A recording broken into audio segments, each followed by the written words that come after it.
Wow, so I'm sure you've heard about it, the new announcement of the Super League, if you're a fan of football or soccer. Um, I wasn't going to make this video or this rant, but some of the reactions kind of got me a bit annoyed, to be honest, because it seems, basically, some of the reaction seems over the top and very knee-jerked to incomplete information, and in a lot of cases, it seems to be responding to things that are completely incorrect. For example, from what little information we have so far, it seems that one, all the clubs that are splitting off to do their own league, they're not actually leaving their domestic league. From all of their press releases or the information they've released, they're actually quite happy, or at least they want to continue normally with their own domestic league, and basically this new Super League is to replace the Champions League. Okay, so a lot of guys are like reacting like, oh, this is gonna be the end of the league. There's not gonna be promotion to Premier League. The Premier League is not gonna matter anymore. La Liga is not gonna matter anymore. But the thing is, from what I've seen so far, those leagues are just going to carry on as normal. At least that's what the clubs that are forming the Super League want. They just want to play their domestic league normally, but then instead of going to the Champions League, they want to create their own better version of the Champions League. So what kind of annoyed me about the reaction is that a lot of pundits and people come out and it's like, this is going to be the death of football. I've never watched football again, or the integrity of the game is gone. But it's like, mate, look, football has been run by some of the most corrupt organizations for the last many, many decades. Okay, so let's not act like there was a lot of integrity in the game or anything like that. I mean, UEFA and FIFA are some of the most corrupt organizations in the world, and that's just a well-known fact. There's so many documentaries on it, so much news and information, so many arrests, so many cases of corruption, cases with the police. It's just an accepted fact. Okay, so when FIFA and UEFA come out with these statements like, oh, we're with the fans, we want to keep the integrity of the game, that's why we're totally against this, we're going to ban this, ban that. I mean, let's be honest here, the only reason they're coming out and against this is because they used to have a monopoly. Okay, they can do whatever the hell they want. They can run the game, the league, the competition as badly as they want, but at the end of the day, they're still going to get the revenue from the Champions League, from the European Championships, the Euros, and also the World Cup, right? So basically, they have this unlimited printing press that every time they hold a competition, they're going to make lots and lots of money, and of course, they can siphon off the money to line their own pockets with it. And that's the only reason they're coming out against this, because, okay, they're not going to have a monopoly anymore. They're going to lose their power if this becomes successful, and they're going to lose their money, because if their competition generates less money, if more people start watching the Super League, then they're going to make less money, they can siphon off less money, and they're going to make less money themselves. And I mean, let's be real, guys. UEFA just came out recently with a new Champions League format, which was aimed to making them more money, right? But it's a format which a lot of fans are against, because you get more games, but kind of less meaningful games. And did they go ahead with it anyway? Of course they did. They don't give a shit about the fans. As long as they make more money, they're fine with it. Okay, so when they come out and try to say like, oh, we're this is against the integrity of the game and this is bad for the fans and things like that, it's just like, give me a break. I just discount them immediately. They don't give anything. As the whole reason they came out is because this could make them less money and it's challenging to that monopoly, right? Because if the Super League becomes successful, then obviously they're going to make less money, and their own competition might be less prestigious and less relevant. Okay, and so that's the main reason why I'm quite annoyed with a lot of the pundits and analysts that came out against this, because their reaction seems to be against things that the Super Leagues are not saying they're going to do. right? So one, they're not leaving the domestic league. That's going to be the same. So you're still going to have all the Man United, the Man City, Chelsea in their domestic league. The Barcelona and Real Madrid still going to play in La Liga. So all the smaller teams are still going to have their big day, just as before, right? So when Man United go to Burnley or go to Newcastle, those teams will get a boost in viewership and revenue and interest. The only thing is they're replacing the Champions League. That's all. I mean, they probably, well, maybe in their view, they think they can make a better Champions League as well as making more money for themselves, or at least make more money for themselves and have an equally good product, right? Which there could be, right? It's possible. So that's why in my view, it's like maybe we should wait until we get a complete list of information first of how the Super League is going to run and how it's going to work before we just all jump on the hate bandwagon like a lot of these people have been doing. I mean, we should maybe at least wait first. Like people like, I don't want to name names, but like Sky Sport Pundit I've been watching, they're like coming up like, oh, this is the devil, this is the demon. It's like a sham, it's disgraceful or whatever, when UEFA and FIFA has been the most corrupt organization for years, and they don't care. Where were you when like all these basically politicians in FIFA and UEFA were siphoning like millions and millions of pounds away from the game, or just buying votes from like so many different nations? I mean, why do you think the World Cup is held where it is? You think those delegates who have the votes just kind of vote out of the kindness of their heart? I mean, Jesus. Okay, so that's enough rant about the reaction to the Super League. Now let's have a discussion of how it could work to become a better Champions League version. So one of the main attacking point of all the pundits and all these people coming out is that there's going to be no relegation and promotion, and these clubs is just going to be, give a God-given right to just keep playing in this like exclusive league again and again and again, no matter how badly they do. But if they actually bother to read the information pack that's being announced, you can see straight away that that's not the case. The intention is there is going to be a relegation and promotion, right? It just says that for the first 20 years, they want the founding member to have immunity from being relegated. So that in itself says that eventually there will be relegation, right? So I can understand that, okay, some people might say 20 years seems so super long, right? Maybe if it's 5 years, it would be easier to swallow. But I can kind of understand because of the magnitude of investment, the amount of money they have to invest and pay, and the loan they have to take out, and the amount of risk for these founding members to start the league. It's going to take at least 20 years probably to pay back the loan, right? So I can kind of understand if they say, okay, we want this first 20 years so that we can pay back all the money for our loan, and then after that, after all the loan is paid back, then it's free for all. Anyone can get relegated. If Manchester City do badly and finish at the bottom of the league, then they can get kicked out, just like the Champions League, right? So if that's the case, then it can totally work, right? So, but I can just understand that they might want just the initial time period to pay back the loan before they can be relegated.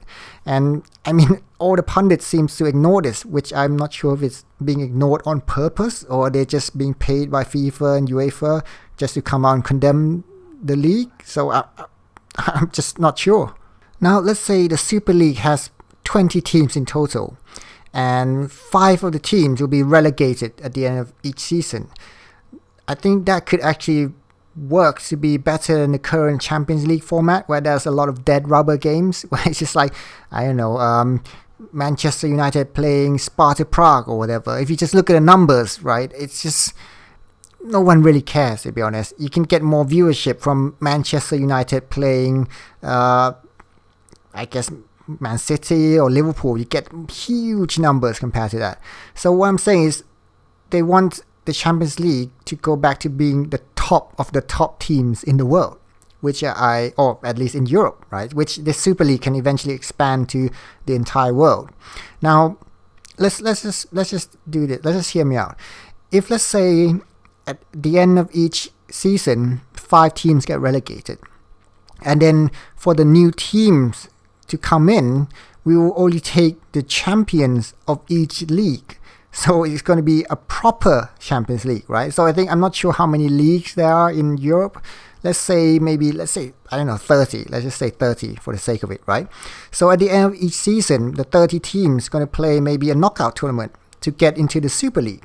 So from 30 teams, we're going to narrow it down to 5, right? So once we have the 5 teams, those 5 champions from each of their own league will come in to replace the 5 teams that are being relegated from the Super League. Now, I think this could actually make it much more interesting and much more. There's going to be so many more meaningful games in the new Super League, or basically the new Champions League, right? Because now you get you have lots of teams which it's not really a Champions League level team really.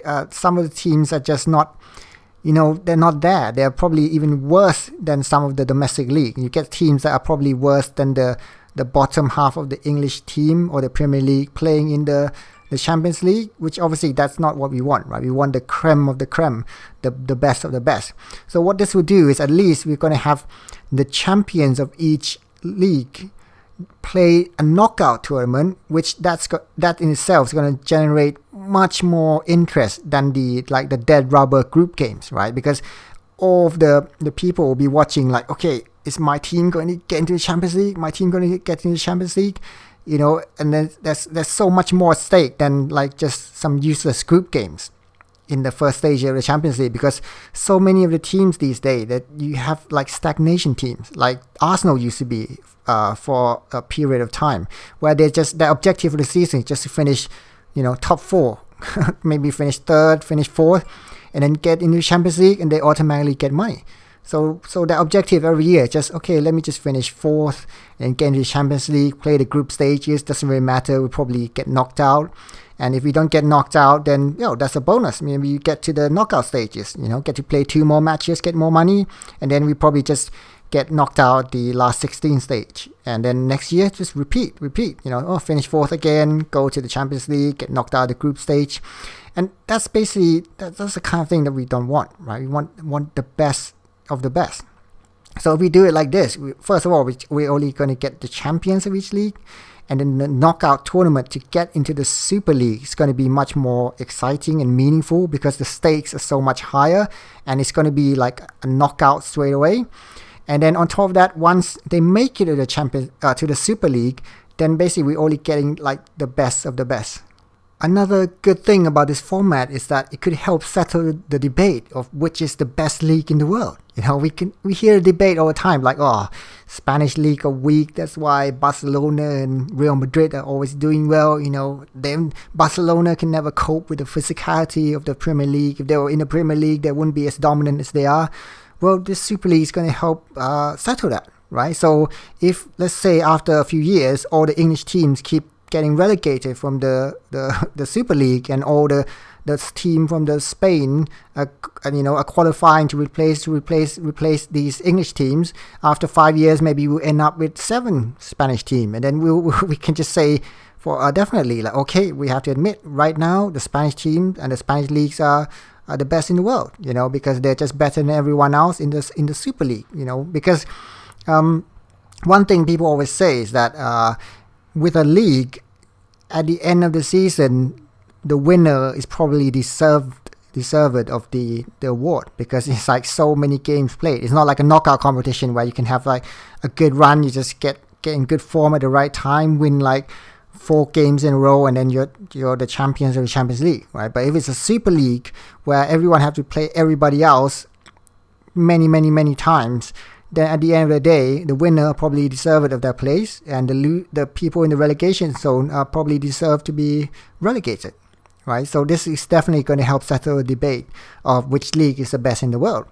On top of that, it gives chances to the smaller leagues to prove themselves, right? So right now, let's say a team like Ajax or Porto, they can win their league 5 times, 5 years in a row, and on top of that, get into the Champions League, do well, get to the semi-final, the next year get to the quarterfinals, the next year get to the quarterfinals again, and they'll get no respect.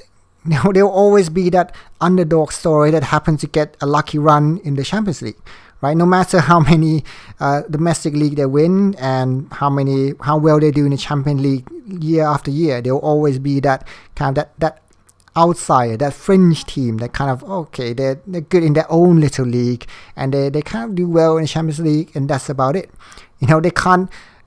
There's no way for them to prove themselves that they're one of the best teams in the world just because they're in a smaller league, or maybe not even smaller, but just less marketable league. It's not marketed as well. Maybe the Premier League are full of teams that are not that good, but they have really good marketing and everyone thinks they're the best. All right. So with this new Super League format, if let's say after a few years, or the Holland team gets the team from the Netherlands gets promoted, and they just keep filling up the spaces, of the Super League. After a while, then you might have 3 Dutch teams. Then you get, okay, the Dutch leagues are much stronger than we thought.